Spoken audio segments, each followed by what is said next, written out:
Welcome to today's episode of Conversations with Karen and Kat. I'm Karen Scott Green, And I'm Kat Hardrick. and we are here today with Ketara Gray. Hey, girl. Thank you, Ketara. So, Ketara is a mother, she's a wife, she is an advocate, she's also a veteran.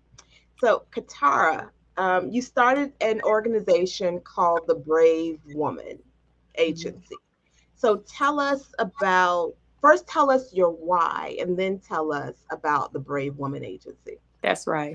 Absolutely. Thank you all so much for having me as a guest. It's an honor to be here. So, the Brave Woman Academy is a course that I created, and it's kind of taking its own legs into a movement. I shared a little bit earlier with Kat that at 21, I actually got pregnant, had my first son, and he passed away. So, kind of from that moment on, yes, ma'am. Yes, ma'am. Thank you for that. And I want to say that until so to kind of show just kind of the transformation of the Brave Woman Academy, I remember people would ask me how many kids I had. So at that time I had a daughter after that, and I remember I said, well, I have two, and then I would say, well, I only have one living child. And I overheard this young lady say, I don't know why she tells people that. Why doesn't she just say she has one kid? Because it gets uncomfortable, because people then want to acknowledge, the actual loss of another human. And I actually stopped telling people that I had two children. I would just say I have a daughter, and now I do have another son. And it took me a while to realize that my bravery is going to make some people uncomfortable. However, It is my story. He has a social security number. He has a tombstone. He has a name. And so, yes, I'm a mother of three children, one of which is no longer with us. So I learned then that people will often challenge your bravery due to their discomfort. So I created the Brave Woman Academy to really help people navigate through fear, because fear takes on many faces. But the greatest fear is the one that lives inside of you. So once you defeat and decapitate that, you aren't going to have any more fear out here that's going to be able to come against you. So that's where the Brave Woman Academy started. Amen, girl. That is powerful. We had on one of our episodes, and I had admitted to something, and I did that because I believe I said, if I don't own up to my own authenticity, then how can I help liberate somebody else? So you do have to stop. I love how you framed that. Stop trying to make other people comfortable with your fear. Girl, isn't that powerful? We do that so often and don't even realize we doing it. You know what I'm saying? So thank you for being brave enough to say that. And now this is what drove you or led you to the Brave Academy? It's one of the things. I actually went through counseling around the age of 30. So I'm in the Air National Guard. I am a superintendent of the Chaplain Corps. And so at that time when COVID hit, guardsmen, that's when we respond. And the world had never seen a pandemic quite like that. So I was on the first wave. I'm from the state of Tennessee. We are baby, out of the way of 901, baby. So I am born and raised in the 901. So to me, it was an opportunity to serve my community. So the Brave Woman Academy, really, I would say the tragedy with my son was the seed. But once, and I'm a preacher, so if I preach, it's just gonna come up. Once I did COVID, I'm gonna just let it come on up. I was the only Black woman for a while. I was the highest ranking Air Force person, because most states, I don't know if a lot of people know, are run by Army Guard or Army Reserve, because the Air Force there's less of us. So you may have, in the state of Tennessee, there's 3 Air National Guard bases. There are probably over 20 Army posts. So we're functionally very different. In our state, TAG is actually Army. So there were not a lot of Air Force people. So here I am in the middle of COVID, leaving my family. My son was a little bit over a little bit over 1.5, I believe. So I'm out here like, I'm just going to go and see. And I really was faced, keep in mind, I've been Air National Guard the entire time, and I've never really worked with the Army. Some of which were active duty. I work with Marines. I work with active duty Navy. Because the COVID mission, I work with everybody, kind of require every component of the military to wake up and realize we are one military. And that's so right. We're one military. And the Guard really ran the show, because we run our states. And I would say, to come up close to death in the way that the pandemic did. I was at the lines. I was the first wave in the state of Tennessee that was testing people. We were the first to be vaccinated. So to see people come to your line crying, saying, I think I have a virus and I don't know if I'm going to live. And my instinct was to pray. My instinct was to say, we don't know what this is, but it's not going to overtake us. Yeah. And I'm tie back gas mask, not gas mask, face mask. I had on a face shield. And something in that moment showed me what can happen when one person is brave. And I made it orders for about 2 years, and I really ran a lot of the West Tennessee region. So I would say that is what led the Brave Woman movement, because I did not know what death looked like until you literally see people in the hospital room fighting for their life and asking the things that they ask, the things that they say. I actually had to give loved ones their belongings because I was on the COVID floor in the hospitals where people transition. So to look at people in the eye when their loved one walked in one way and I'm walking out with belongings, that forever changed me. And I realized we got one life to live. And I really need to take advantage of whatever God has in this life. So I would say that was really where I really grew those 2 years in ways I never would have grown without the pandemic. So I would say that's what really kind of pushed the Brave Woman Academy from my life. So that's the long and short of it. So were you also in active duty prior to being in the reserve? I wasn't. I actually had no intentions of joining any component of the military at all. What you say? At all? Wait a minute. Come on now. You know I'm an Army vet now. Come on, represent. I know it, baby. I know my sister's Army vet and her husband today. My dad was in the Navy 25 years. And for me, my parents were divorced. To see the impact that the Navy and the requirement of him to serve, we would be with him for the summers and he would have a school, for 4 weeks. It just seemed very demanding. It didn't seem very family oriented from a dependence perspective. What I've learned now is that a lot of the choices my dad made, he could have said no. Yes, it could have impacted his career, but I think that as I've gotten older, right now I have the rank of E7.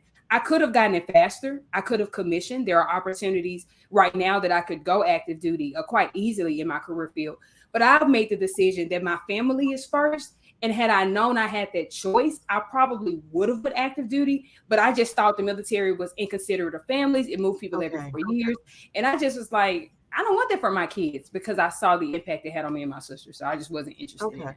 Girl, and that's facts too, because so many people that I know who have retired and stayed in, their relationships with their children are broken. And that was a pivotal point for me because I literally had my daughter, and in 60 days, I had orders to go to war. And dude, I'm still like breastfeeding, not to be gross or gross anybody out, but I'm still breastfeeding.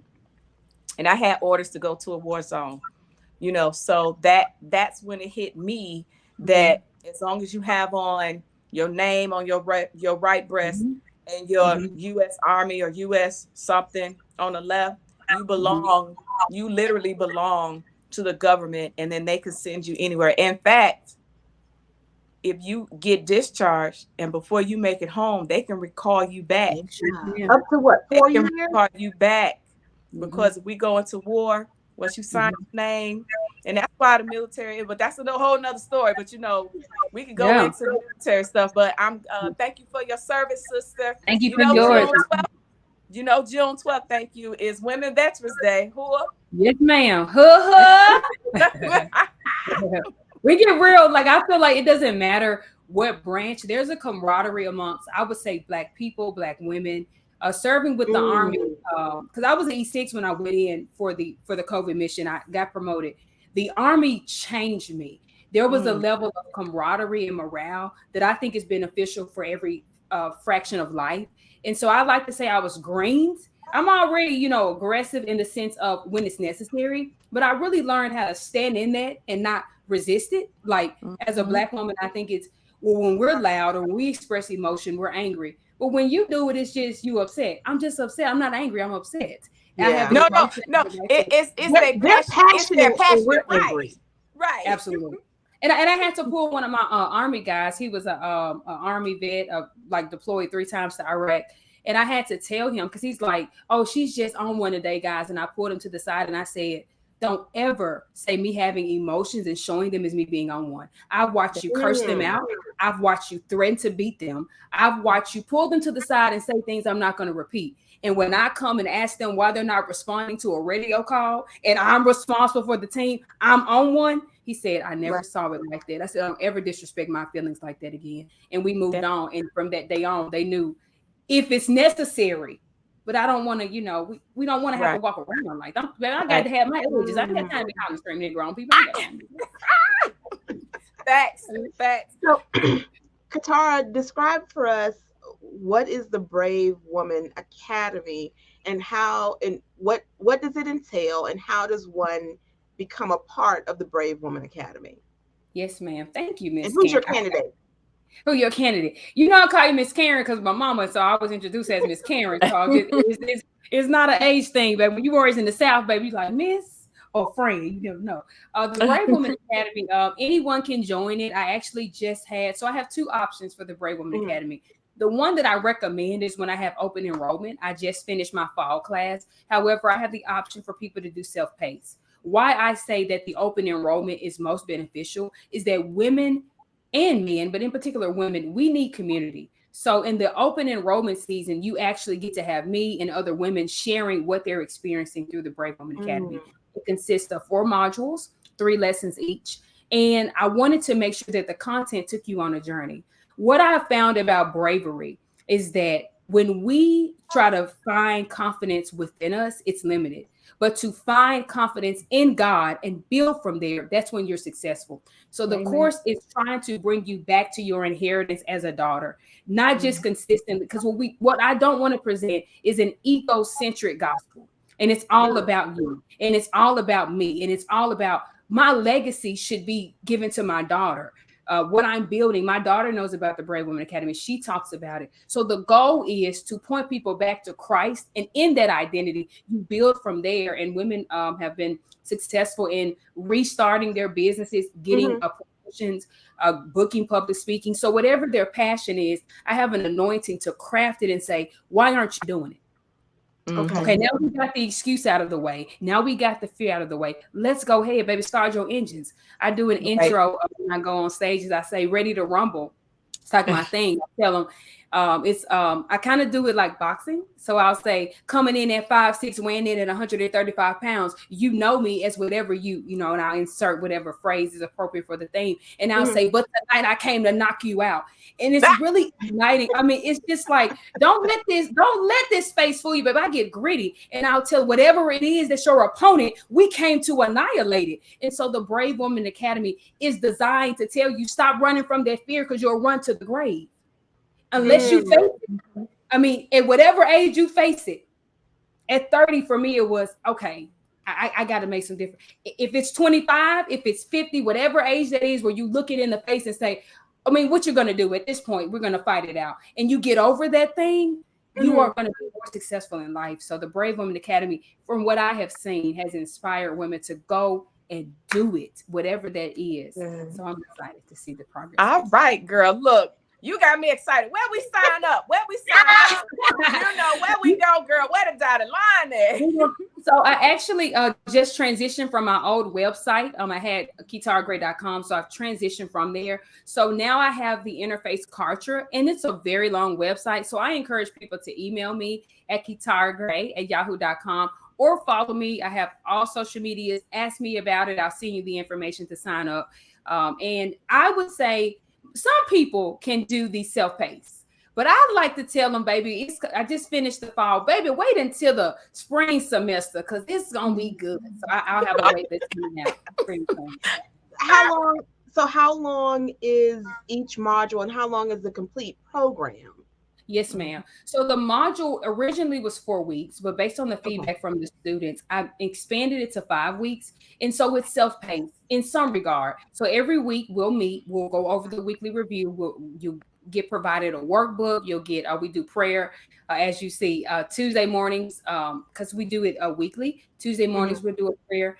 And if the Lord says, hey, there's an increased need in this area. They're asking for prayer. And it seems like there's a thread where everybody, because the course, I would say it's a form of deliverance. So as the course builds, you may say, hey, I'm having an issue forgiving. And if I keep seeing that, I'll say, hey, let's increase prayer on Thursdays. And then we'll also have study hours. So we have coaching hours where you get me one-on-one for about 45 minutes per week during the duration of the 5-week course. You get that community, you get prayer, and you also get, I would say, a time to reflect.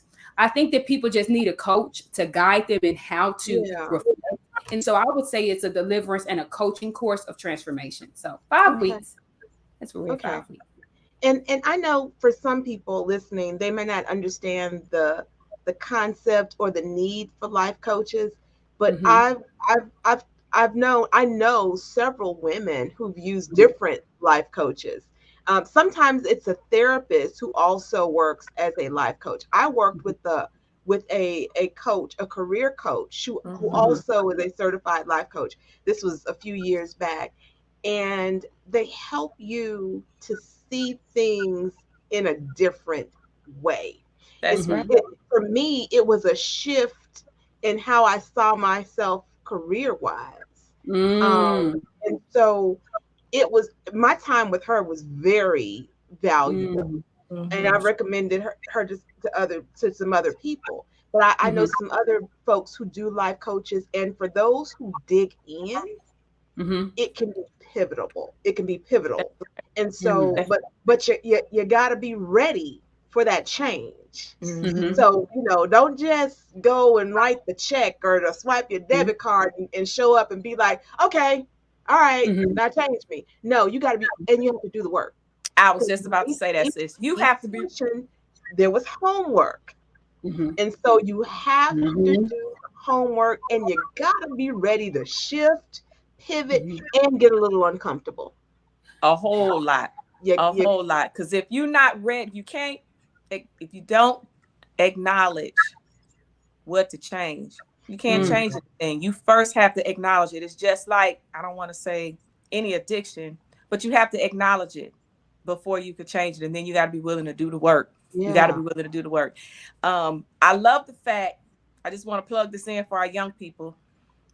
They like TikTok. And we have to reach our young people and meet folks where they are. So I love the fact that you as well, just like we are on TikTok, so we can reach some of these young folks, so we can empower them, because if we don't get in front of these young kids, the enemy will. So I love your platform and making sure that we try to reach everybody, meet folks where they are.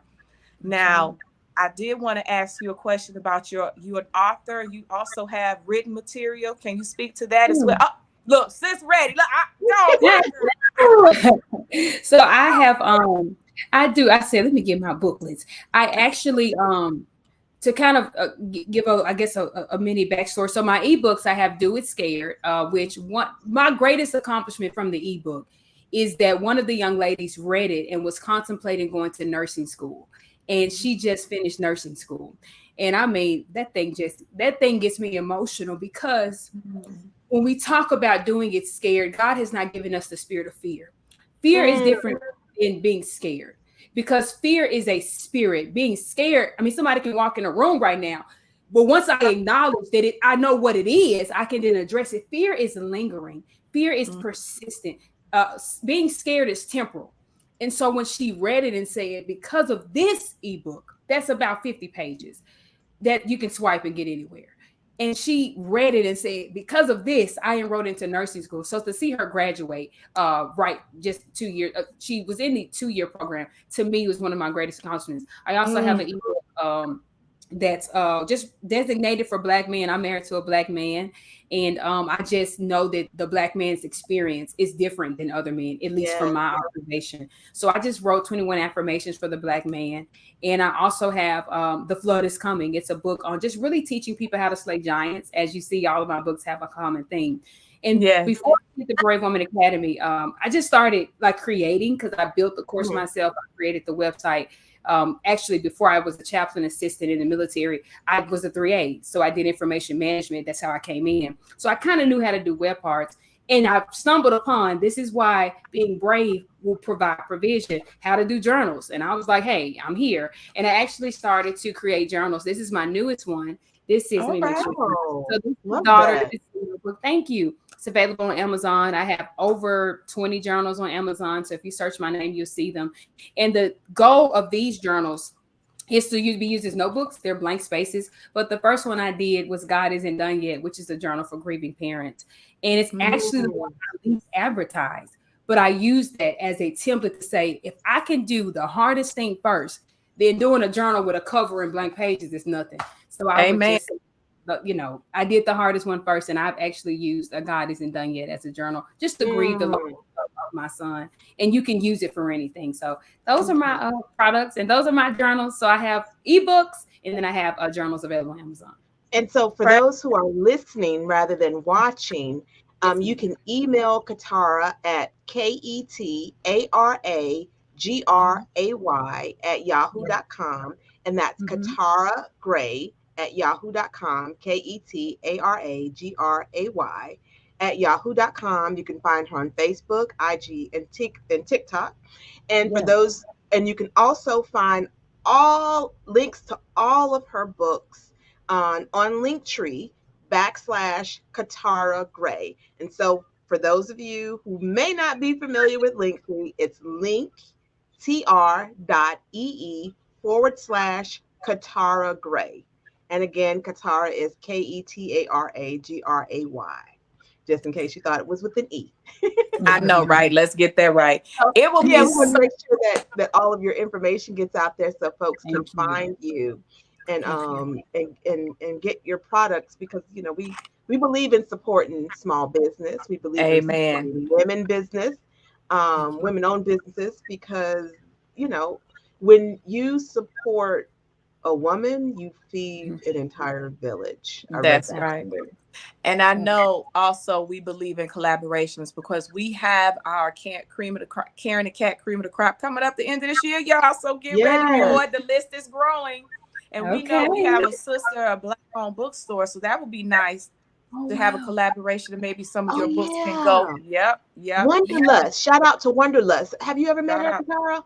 No, ma'am. I have not. No, ma'am. So there's a sister who owns a mobile bookstore, and she's Yep, also online. It's called Wanderlust Books, yep. Okay. and we both met her at at a festival, Mm-hmm. Mm-hmm. a local festival here in the metro area, and see her around. She comes with her book. She sells children's books, Everything. everything. His Um, she carries Black authors, Mm-hmm. and that's how we met her. So it's Wonderlust Books. I believe it's WUNDERLUST. Wonderlust Books or Wonderlust Reads. Yeah, Okay. you can find her on our podcast, honey. She Yeah. was on our show. She's a part of our Karen the Cat Cream of the Crop. So, but again, that's Okay. what I brought it up because we need to have that collaboration as well. So, I would Yes. love to see your books. As you know, you can have it on Amazon, but I would love to see if your Oh, books can absolutely. I make in way her more face. in person. Absolutely. That's right. That's right. Okay. So yeah, girl. Absolutely. Now Yeah. I want to ask. I know we typically try to make sure we ask everybody before we head off. What is your go-to regimen to protect your well-being? We believe in mental health. We like to promote mental wellness and give people ideas as to how to manage their day-to-day because a lot of people you don't know what you don't know. So if we all Mm-hmm. talk about it, we help break the stigma. So with Mm-hmm. your mental health, a woman of God, and you're doing so much great work in the community. How do you protect your mental health and fill up your love cup? Wow. Thank you for that question. I would say one area that works every time is laughter. Mm, Mm. And I come off as very whimsical. In high school, I won most witty. So I am a clown. However, when you have life pressure, your mom, wife, even if you have neither of those titles, just being alive can be hello. stressful. When you turn on the news, you're like, oh my God, I'm turning back. I'm going to bed. I often Right. use that when people tell me something that stresses me out. I say, I'm going to bed. This is where you going. Good night. I'm going to sleep. So that's Night night. another way. That's another way that I think people underestimate getting proper sleep and also laughing. And that for me is I'm a recent transplant into Georgia. So I have an orange representing my orange. But all of my life, I've lived in Tennessee, Memphis to be exact. So I would say, Hey, my husband's from Memphis. baby, don't make me. Now, I want listen. All we got to do is find one person. We're like, do you know? No, they don't. But I would say, I can add my one of my husbands from one of my he from that was sort of he from listen. So y'all know the value. Y'all know the treasure. I would say the hardest thing for me in leaving home has been to find and maintain my mental health, because I've been around family, I've been around community, and there may be another reason I didn't do active duty is because I just love that stability. What I have found is that for my mental health, I've had to resist what has been convenient, which is going back home often or not being willing to challenge myself. So for my mental health, it hasn't been what it's been in the past. So I'm having to check, what do I need in this season? So I think that that's a component that we try to go back to what worked in a previous season. And it's not, I can't go to my friend's house. I can't just call people up. I'm an hour ahead of them now. So just adjusting to the grace that's needed to say, Ketara, and that you learn that in counseling, what does your body need? Do you need to just FaceTime somebody? Yeah. Do I need to reach out and say, hey, I'm here? Because I hate feeling like the new kid in high school. And that's how I feel in a new city. But I think for my mental health, God has been challenging me, saying, you were successful at home, you'll be successful anywhere you go. So I would say sitting with myself more and recognizing I'm the gift, and wherever I go, I'm the light. I'm gonna let it shine. Hello. And just acknowledging that, not taking life so serious. I don't know. I think Instagram, social media, there is a pressure to look a certain way, to accomplish. Yes, ma'am. I'm like, perfect. I mean, girl, you supposed to look like you supposed to look 16 your whole life, man. If you don't embrace your gray, your wrinkle, I listen to a song that says, these are the marks of my life. Like this tells you my journey. It's okay. And whoever think you can drink out of the well of youth, come on, man. It's a better place we all trying to go to. I don't want to go backwards. I'm trying to look for the Don't get me going. Let's go. But you're absolutely right. I think that one area when we talk about mental health, what protects mine is I do not use filters. I do not use even with my photos, like I show up, like right now I have good lighting, my freckles, my smile lines, my bags, because for me, it is important that on the flyer, I look like the person that show up. Yeah. Because I done been to events and I'm like, this woman 20 years older than this. Who is that? Papa, who is this woman? I said, who is it? There's so-and-so. So I said, that ain't her. Right. So that lets me know, even before you speak, there is because you had to have offered that picture. There is a problem with integrity. That picture is old. So for me, it's about being authentic. And I don't want people that are going to be more attracted to how I look than what I say. And so for me, my mental health and how I behave. Absolutely. Me being consistent. Who you get here on camera is what you get in real life. So my mental health is being authentic to who I am. If I'm upset, I allow myself to express that emotion in an appropriate way, but not being two people. I think a lot of the mental health that we're seeing now is people trying to be double-minded. And you can't be, I can barely be one person. I definitely can't be two. Oh my God, I'm girl, look, you ready to go into a whole nother segment. Look, let's keep it on there. Because we done made about 5 more topics that we can talk about. You know, you got to come back on our show, girl. Look, I love it. I love it. God, I'm so glad. We need to have her when we have another one of our mental health episodes. Yes. Yes. Because we're big on that. We're big on shattering the negative, stigma and so forth surrounding that. Because we're trying to save or liberate from 0 to 200, man. We trying to do it because we need each other. We need the community to be able to talk and listen and just sit still in a room with somebody, because you never know what a person is going through. So with that, I'll pass the mic over to my sister. So with that, you gave me the cue this time. Yeah. The hand. We want to thank you for joining us on this episode of Conversations with Karen and Kat. Well, we are impacting the world one conversation at a time.